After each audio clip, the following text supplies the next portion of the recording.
Hello दोस्तों, Radhe Radhe, good morning. तो जी देखिए, अभी ना गुड मॉर्निंग का तो वैसे टाइम नहीं है, लेकिन ना मेरा स्टार्टिंग से ही गुड मॉर्निंग बोलने का आदत है, तो गुड मॉर्निंग ही निकल जाता है मुझसे। ये था शाम का, इवनिंग का टाइम। और इस टाइम पे ना बस अभी ही जस्ट आए हैं मिस्टर, और काफ़ी अंधेला हो गया था। और आते ही ना मुझे बोले चाय बनाने के लिए, तो मेरा ना बिल्कुल भी मन हो ही नहीं रहा था। मैं कुछ और कर रही थी, शायद बाबू को पढ़ा भी रही थी। तो मैं बोली कि आप बना लो और पी लो, ऐसा करके। तो फिर वो खुद ही बना के जो है पी रहे थे। और देखिए कितना ज़्यादा बारिश हो रहा था। सब बाल्टी को रख रख के ना उसमें से पानी ले रहे थे, क्योंकि पानी भी 2 दिनों से आया नहीं है। तो कम से कम वो वाला पानी जो है ना कपड़े धोने में काम आ जाएगा। बाहर के जो भी बाथरूम वाथरूम का होता है ना, साफ़ साफ़ पानी गिर रहा था ऊपर से भी। वो सब पानी जो है ना उसमें काम आ जाता है। तो इसीलिए मैं बोली कि चलो, अभी 2 दिन से पानी नहीं आया है तो बाल्टी लगा के भर लेते हैं। और बस ये देखिए, फिर नेक्स्ट डे का वीडियो है। तो यहाँ पे फिर जो है देखिए, 2 से 3 दिन हो गया। मैं ना सैटरडे को भरी थी, तब से पानी भरी ही नहीं थी। तो पूरे 3 दिन बाद जो है आज मैं पानी भरी हूँ। वो तो अच्छा हुआ कि कम से कम जो है ना अंदर में पीने के लिए पानी ज़्यादा रखती हूँ, तो दिक्कत नहीं होता है। और अभी फ़िलहाल 2 ही लोग हैं ना, तो और ज़्यादा परेशानी नहीं हो रहा है पानी को लेके। और ना शाम के टाइम पे मिस्टर जब आए ना, तो ये सब जो है ना कुछ-कुछ था राशन का सामान घर पे जो कि लाना था, तो वो सब वो लेके आए थे। मैं बताई थी उनको कि आप लेते आ जाइएगा, क्योंकि फिर वो घर आते, उनके साथ मैं भी जाती, तो फिर डबल आना-जाना हो जाता। पेट्रोल का भी इश्यू है थोड़ा-सा। काहे के लिए पेट्रोल ज़बरदस्ती का ख़त्म करूँ, मैं बोली। तो वो उधरी से सामान कुछ ले लेते आए थे। और जो मेन सामान था ना उसको तो वो लेके ही नहीं आए थे। और मैं महँगाई कम थी और ज़्यादा ले आए थे, तो उनको थोड़ा-सा मैं डाँट रही थी कि आप इतना-इतना क्यों लाए हो? जितना ज़रूरत का सामान है उतना ही लाओ, क्योंकि अभी एक-एक रुपया ना बहुत ज़्यादा मतलब ये हो गया है। और यहाँ पे देखिए आए थे ना शाम को, तो उसके बाद जो है ना वो ना मतलब यहाँ पे कपड़े लगा रहे थे। मैं बाबू को पढ़ा ही रही थी, क्योंकि बाबू को का ना अभी एग्ज़ाम चल रहा है, तो उसको डेली कंटिन्यू मुझे ना 1.5 से 2 घंटा देना पड़ता है प्रॉपर। तब जाके जो है फिर उसका पढ़ाई हो पाता है। और उसके बाद पढ़ाई कंप्लीट हुआ ना, तब जाके मैं फिर किचन में आई। तो यहाँ पे मैं बना रही थी खाना। तो अभी यहाँ पे ना आज देखिए आटा तो लाए नहीं थे, आटा था नहीं, तो अभी शाम को देखिए चावल ही बना रही हूँ मैं। और सब्ज़ी भी अभी बनाना है। वो तो अच्छा है कि कम से कम ना ये मेरी हेल्प कर देते हैं, तो फिर नहीं फ़र्क पड़ता है। हर कामों पे मतलब हाथ अपना बटा देते हैं, नहीं तो फिर अकेले करती ना तो फिर नहीं हो पाता। क्योंकि अभी भी जो है ना मेरी तबीयत भी पहले की तरह ही पूरी तरह से ठीक नहीं हुई है। बारिश अभी 2 ही दिन हुआ है, चालू हुआ है। और जैसे ही बारिश चालू हुआ है ना, पूरा मेरा फिर से पैर हाथ पूरा शरीर जो है फिर से पेन कर रहा है, बहुत पकड़ लिया है।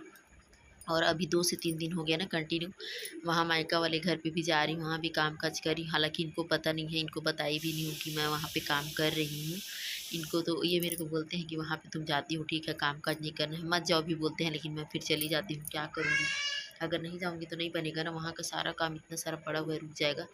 और पापा तो मेरे खैर कर ही नहीं पाते हैं, और भाई है तो वो भी कितना करेगा, तो उसके साथ मैं चली जाती हूँ ना, तो हाथ बटा देती हूँ, तो फिर वो भी फटाफट ना काम को ख़त्म कर लेता है। तो अभी 2-4 दिनों से कंटिन्यू वहाँ जा के काम कर रही हूँ ना, इसी वजह से मेरा कमर, पैर, हाथ सब फिर पकड़ लिया है। लेकिन ख़ैर फिर भी मैं मना करती हूँ, नहीं करती हूँ, लेकिन मेरे हस्बैंड को सब पता होता है, उनको मालूम है कि मैं वहाँ काम करती ही हूँ। इतने तो वो मतलब ये नहीं है कि उनको समझ में नहीं आएगा, वो सब समझते हैं। बस ये है ना कि सब जान के समझ के भी वो मेरी हेल्प करते हैं, मेरा सपोर्ट करते हैं हर चीज़ों में। उनको भी पता है कि अभी मैं अपने भाई और पापा से भी दूर हूँ, तो मुझे कैसा फ़ील हो रहा है, या फिर मेरा अभी कैसा माइंड है, उनको सब पता है, मालूम। हालाँकि वो मुँह से नहीं बोलते हैं, लेकिन ना साथ में हाथ बटा के कुछ-कुछ करके मेरा जो है ना वो अपना दिखा ही देते हैं। मतलब आपके पास ना अगर लाखों दुःख हो, लाखों टेंशन हो, कुछ भी हो आपके पास, आपकी स्थिति चाहे जैसी भी हो, बस उस टाइम पे ना, जिस टाइम पे आपको अपने आपके पति की ज़रूरत हो, और उस टाइम पे ना आपका पति आपका सपोर्ट रहे, सपोर्ट बने, और आपके साथ कुछ-कुछ चीज़ों में, छोटी-छोटी चीज़ों में अगर आपका हाथ बटा दे, तो उतना ही से ना हम लोग को बहुत ज़्यादा मतलब सपोर्ट मिल जाता है। मन थोड़ा-सा हल्का हो जाता है कि चलो कोई तो समझने वाला है। इन दिनों ना मैं थोड़ा-सा डिप्रेशन में चली गई थी, समझो एक तरीके से। अभी जो मेरे ये वाला हफ़्ता गया है ना उसमें, तो इस हफ़्ते में ना पूरा जो है ना मुझे अगर कोई सँभाला है तो वो सिर्फ़ मेरे पति हैं। सच में बोलती हूँ, भगवान को आज भी ना उसके लिए मैं बहुत शुक्रिया अदा करती हूँ कि मेरे पास ना करोड़ों दुःख है, दुःख की तो ख़ैर कमी ही नहीं है, टेंशन की कमी ही नहीं, लेकिन ना पति ऐसा दे दिए है ना कि पति के सामने ना जितना भी दुःख और जितना भी टेंशन रहता है ना, वो सब एक तरफ हो जाता है। मतलब पति का सपोर्ट मिलता है ना, तो कम से कम ये हो जाता है कि चलो कोई तो है मतलब। तो अभी ना तो फिर मैं तो ऐसा लगता है ना कि मैं मर भी गई होती, ज़िंदा भी नहीं बचती, अगर मेरे पति मेरे साथ नहीं होते।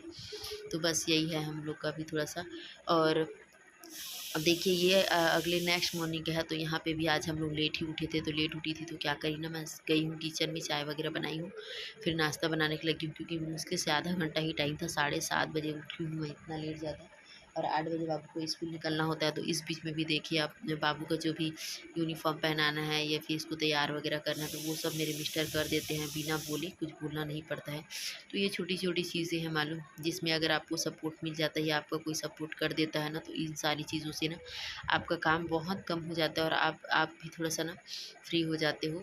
तो यहाँ पे देखिए आज मैं नाश्ता में बना रही थी अप्पे, क्योंकि यही एक नाश्ता था तो जल्दी बनने वाला था। पोहा भी बन जाता है, बट मैं सोची कि पोहा ही क्या बनाऊँगी, हमेशा डेली तो पोहा बनाते ही रहती हूँ। तो यहाँ पे ना मैं अप्पे बनाने के लिए रख दी थी, तो देखिए अप्पे भी जो है ना एक तरफ से हो गया है, अभी दूसरी तरफ होगा ना, फिर दोनों का मैं टिफ़िन डाल दूँगी। उसके बाद दोनों बाप बेटे निकल पड़ेंगे अपने-अपने काम पे। बाबू अपने स्कूल जाएगा और मिस्टर अपना ड्यूटी निकल जाएँगे, फिर हम लोग माँ बिटिया घर पे रहेंगे। घर का काम करूँगी, तो ये देखिए मैं बाबू का टिफ़िन डाल रही हूँ, साथ ही साथ ना मिस्टर का भी डाल दी हूँ। और उसके बाद फिर वो लोग चले गए थे, तो फिर मैं आ गई थी इस वाले घर पे। यहाँ का काम-धाम चल रहा था, तो थोड़ा-सा देखना पड़ता है, और कुछ-कुछ मलबा वगैरह, मिट्टी वगैरह है, तो वो सब भी फेंकना है। और हो सकता है कल परसों के डेट में ना पापा लोग यहाँ शिफ्ट भी हो जाएँ, ज़्यादा कुछ काम नहीं है, एक ही दिन का और काम बच गया है। तो यहाँ पे शिफ्ट हो जाएँगे ना, तब जाके मुझे थोड़ा-सा रिलैक्स फ़ील होगा, तब जाके थोड़ा-सा सब चीज़ सही होगा। धीरे-धीरे करके ना फिर रहते-रहते यहाँ पुट्टी-पुताई कराएँगे, कोई ज़रूरी नहीं है। और उसके बाद फिर मैं आ गई थी घर, और आने के बाद फिर ये लोग भी अपना आ गए थे, तो देखिए बाहर बारिश हो रही है, अभी तो सामान लग गया है, तो अब तो डेली ही बारिश होगा। तो अभी ये लोग आ गए हैं, तो चलिए अभी इन लोगों को मैं खाना-पीना दूँगी और खुद भी खाऊँगी। तो इसी के साथ मैं ना आज की व्लॉग को करती हूँ एंड। अगर व्लॉग ज़रा भी अच्छा लगता है तो प्लीज़ लाइक शेयर किया करिए, मेरा सपोर्ट करिए जितना हो सकता है। और अगर चैनल पे नए आते हैं ना, तो चैनल को भी सब्सक्राइब किया करिए। तो चलिए मिलती हूँ आने वाले नए व्लॉग पे, तब तक के लिए बाय बाय, टेक केयर।